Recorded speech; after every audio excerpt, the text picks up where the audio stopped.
பசுமை பண்ணுங்க. வீடுகளை பொறுத்தபடி உங்களுக்கு தரமான நாட்டு விதைகள் வேணுமா, அரசு சான்றிதழ் பெற்ற நாட்டு விதைகள் வேணுமா, எங்க யாரை தொடர்பு கொள்வதுன்னு தேடுறீங்களா? கவலைப்படுங்க.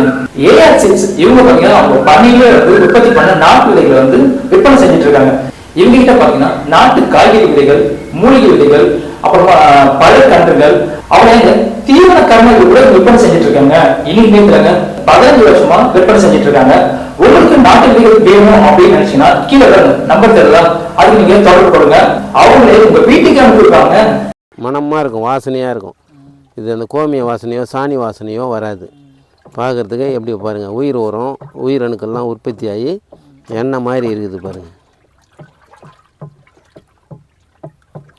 இது ப்ராசஸ் எப்படி ஆகுதுன்னு எப்படி கண்டுபிடிக்கலான்னாக்கா, நீங்கள் இதை காலையில் பார்த்தீங்கன்னாக்கா, பயிர் வளர்ச்சி, பயிர் ஊக்கி, இடுபொருள் எப்படி ஒன்றாலும் சொல்லலாம். இடுபொருள்னு சொல்லலாம், பயிர் ஊக்கின்னு சொல்லலாம், பயிர் வளர்ச்சின்னு சொல்லலாம். இதை நாமளே தயார் பண்ணிக்கலாம். இது எப்படின்னாக்கா 10 கிலோ சாணி, 10 கிலோ கோமியம், 100 லிட்டர் தண்ணியில் இது எல்லாமே போட்டு மிக்ஸ் பண்ணி கலந்து காலையில் ஒரு முறை இதை சுழட்டி விடணும், சாயங்காலம் ஒரு முறை சுழட்டி விடணும். அப்போது சுழட்டி விட்டோம்னா உயிரணுக்கள் உற்பத்தி ஆகும். காலையில் ஒரு 5 நிமிஷம் அப்படி சுற்றி விட்டோம்னாக்கா சாயங்காலமும் 2 வேளை சுற்றி விட்டோம்னா உயிரணுக்கள் உற்பத்தி ஆகும். அது 7 நாள் பொறுத்து இதை நம்ம லிக்விடாக தண்ணிலையும் கலந்து பாய விடலாம், பாசனமாகவும் ஸ்ப்ரேவாகவும் பண்ணலாம். இப்போ நான் இதை ஸ்ப்ரே பண்ண போகிறேன் நாளைக்கு. இன்னையோட 7 நாள் முடியுதுங்க ஐயா. இதை பாருங்கள், கலக்கி விட்றேன், எப்படி இருக்குதுன்னு பாருங்கள். நமக்கு இடுபொருளாகவும் நான் இதை பயன்படுத்துகிறேன். இதை போடக்கூடாது. இது உள்ள உயிரணுக்கள் உற்பத்தி ஆகும்போது இதை போட்டு மூடிட்டோம்னா காற்று போகாது, உள்ளே இருக்கிற உயிரணுக்கள்லாம் செத்துரும். அதுக்காக வேண்டி தான் இந்த காற்று போகக்கூடிய இந்த கோணி சாக்கு பையை போட்டு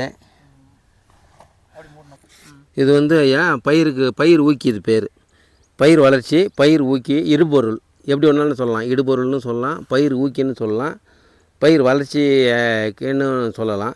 இதை நாமளே தயார் பண்ணிக்கலாம். இது எப்படின்னாக்கா 10 கிலோ சாணி, 10 கிலோ கோமியம், 10 லிட்டர் கோமியம், 2 கிலோ வெல்லம், 2 கிலோ வெல்லம், 2 கிலோ மாவு, பயிர் வகை மாவு. ரைஸ் மில்லில் கோதுமை மாவு, கடல மாவு, கேவுரு மாவு, இந்த மாவுலாம் அரைப்பாங்க. இந்த மாவுலாம் அரைக்கும் போது கீழே கொட்டிடும், கொஞ்சம் கொஞ்சம் எரியும். அதெல்லாம் சேர்த்து வைப்பாங்க. சேர்த்து வச்சுருந்தாங்க, சேர்த்து வேஸ்டேஜ் தான் அது. மாட்டுக்கு யாருக்குன்னா கொடுத்துருவாங்க, கிலோ 10 ரூபான்னு கொடுப்பாங்க. நான் அதை போய்ட்டு வாங்கிட்டு வந்துடுவேன். எல்லா மாவும் கலந்து வரும். அந்த மாவில் 2 கிலோ புத்து மண், இல்லை புத்து மண் கிடைக்கலாம், நம்ம நிலத்தோட மண் ஒரு பிடி எடுத்து இது 100 லிட்டர் தண்ணி, 100 லிட்டர் தண்ணியில் இது எல்லாமே போட்டு மிக்ஸ் பண்ணி கலந்து காலையில் ஒரு முறை இதை சுழட்டி விடணும், சாயங்காலம் ஒரு முறை சுழட்டி விடணும். அப்போது சுழட்டி விட்டோம்னா உயிரணுக்கள் உற்பத்தி ஆகும். காலையில் ஒரு 5 நிமிஷம் அப்படி சுற்றி விட்டோம்னாக்கா சாயங்காலமும் 2 வேளை சுற்றி விட்டோம்னா உயிரணுக்கள் உற்பத்தி ஆகும். அது 7 நாள் பொறுத்து இதை நம்ம லிக்விடாக தண்ணிலையும் கலந்து பாய விடலாம், பாசனமாகவும் ஸ்ப்ரேவாகவும் பண்ணலாம். இப்போ நான் இதை ஸ்ப்ரே பண்ண போகிறேன் நாளைக்கு. இன்னையோட 7 நாள் முடியுதுங்க ஐயா. இதை பாருங்கள், கலக்கி விட்றேன், எப்படி இருக்குதுன்னு பாருங்கள்.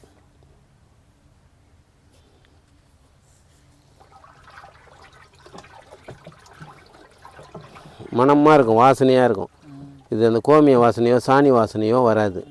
பார்க்குறதுக்கு எப்படி பாருங்கள், உயிர் உரம் உயிரணுக்கள்லாம் உற்பத்தி ஆகி எண்ணெய் மாதிரி இருக்குது பாருங்கள். இது ப்ராசஸ் எப்படி ஆகுதுன்னு எப்படி கண்டுபிடிக்கலான்னாக்கா, நீங்கள் இதை காலையில் பார்த்தீங்கன்னாக்கா அப்படியே இதில் அப்படியே ஏடு மாதிரி அப்படியே வெள்ளையாக ஏடு மாதிரி கட்டியிருக்கோம். இப்போ பால்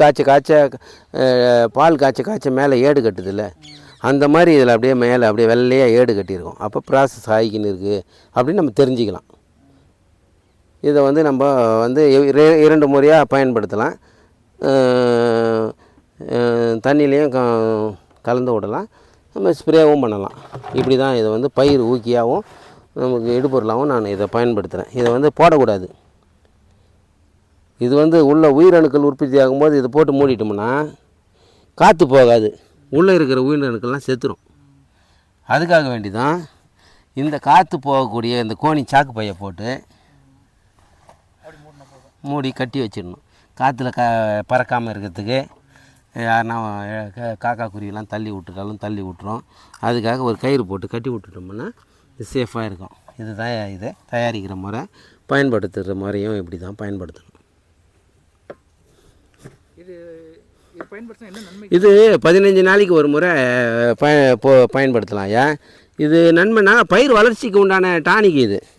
இப்போ பயிர் எப்படி வளரும்? எல்லா பயிருக்கும் கொடுக்கலாம். ஆமாம். இப்போ 15 நாளைக்கு ஒரு முறை என்ன பண்ணுவேன்னா இந்த மாதிரி தயார் பண்ணி ஸ்ப்ரே பண்ணுவேன், இல்லை தண்ணியில் விடுவேன். 15 நாள் கழித்து மீன் அமிலம் வந்து தண்ணியில் விடுவேன், ஸ்ப்ரே பண்ணுவேன். இதை மாற்றி மாற்றி பண்ணும்போது நமக்கு வந்து பயிர் ஆட்டோமேட்டிக்காக வளர்ச்சி அடையும்.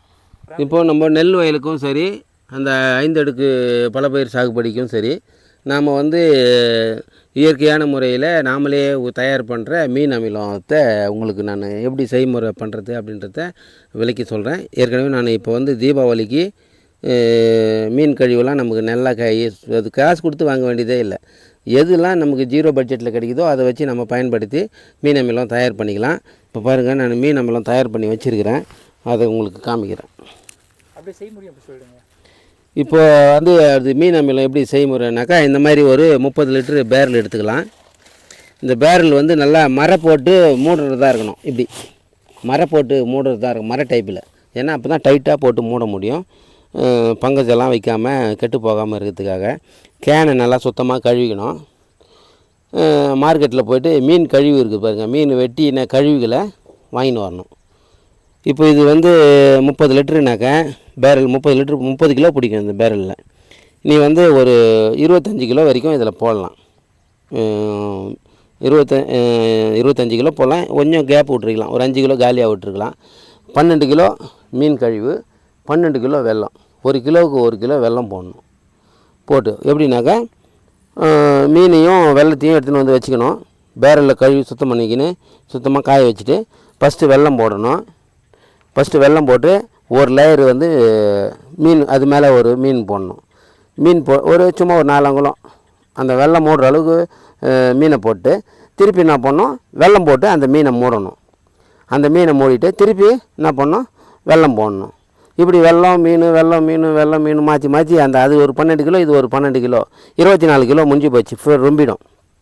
அப்படியே மேலே வெல்லத்தை போட்டு மூடிட்டோம்னா, மூடி நல்லா மைக்கா போட்டு டைட் பண்ணிட்டோம்னா ஒரு 4 நாள் 5 நாள் பொறுத்து சும்மா லைட்டாக திறந்து மூடினா போதும். அந்த காற்று வெளியே போச்சுன்னா ஏன்னா நொதிப்பு ஆகும். அந்த மாதிரி நம்ம இதை வந்து போட்டு வச்சுருக்கிறோம் பாருங்கள்.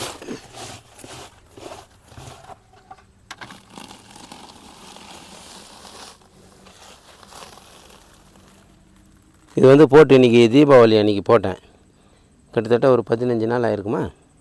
ஆகிருக்கும். பாருங்கள் எப்படி இருக்குது பாருங்கள். இப்போ ப்ராசஸ் ஆகின்னு இருக்குது. ப்ராசஸ் ஆக ஆக என்ன ஒன்றாக்கா நமக்கு வந்து எப்படி பார்த்தாலும் 45 நாள் ஆகும் இது நமக்கு வந்து லிக்விடாக கிடைக்கிறதுக்கு, மீன் அமிலமாக கிடைக்கிறதுக்கு. அதனால் நம்ம வந்து 45 நாள் பொறுத்து அதை வந்து நமக்கு லிக்விடாக கிடைக்கும், திரவமாக லிக்விடாக கிடைக்கும், நமக்கு திரவமாக கிடைக்கும். அந்த லிக்விடை நம்ம என்ன பண்ணோம்னாக்கா ஸ்ப்ரே பண்ணலாம். ஸ்ப்ரேனாக்கா 200 இப்போது தண்ணியிலையும் நிலத்துக்கு பாய விடலாம், ஸ்ப்ரேவும் பண்ணலாம். நான் 2 முறையும் பயன்படுத்துவேன். 200 லிட்டர் பேரலில் என்ன பண்ணுவேன்னாக்கா 2 லிட்ரு 10 லிட்டருக்கு ஒரு 100 ml மீன் அமிலம் ஊற்றணும். 10 லிட்டருக்குனா 200 லிட்டர் பேரலில் தண்ணி பிடிச்சி வச்சுட்டு 2 லிட்டரு ஊற்றி கலக்கிட்டு தண்ணி போகும்போது அதில் திறந்து விட்டோம்னாக்கா நிலத்துக்கு அது தண்ணியாக கூட தண்ணி போயிட்டு பாயும். நம்ம வந்து இயற்கை உரம் யூரியா போடுற மாதிரி அது இயற்கை உரமாக நம்ம பயிருக்கு கொடுக்கலாம். ஸ்ப்ரே பண்ணணுன்னாலும் 10 லிட்ரு தண்ணியில் 100 ml மீன் அமிலம் கலந்து செடிங்களுக்கு ஸ்ப்ரே பண்ணலாம். அப்படி ஸ்ப்ரே பண்ணி தான் நான் இந்த செடிங்கள்லாம் வளர்த்துக்கிட்டு வரேன் இயற்கையான முறையில். மீன் அமிலம் முறை எப்படி தயார் பண்ணுறது உங்களுக்கு காமிச்சேன். இது இன்னும் 45 நாள் அது லிக்விடாக நமக்கு கிடைக்கும். ஏற்கனவே நான் போட்டு வச்சுருக்கிற லிக்விடை உங்களுக்கு அப்புறமா காட்டுறேன்.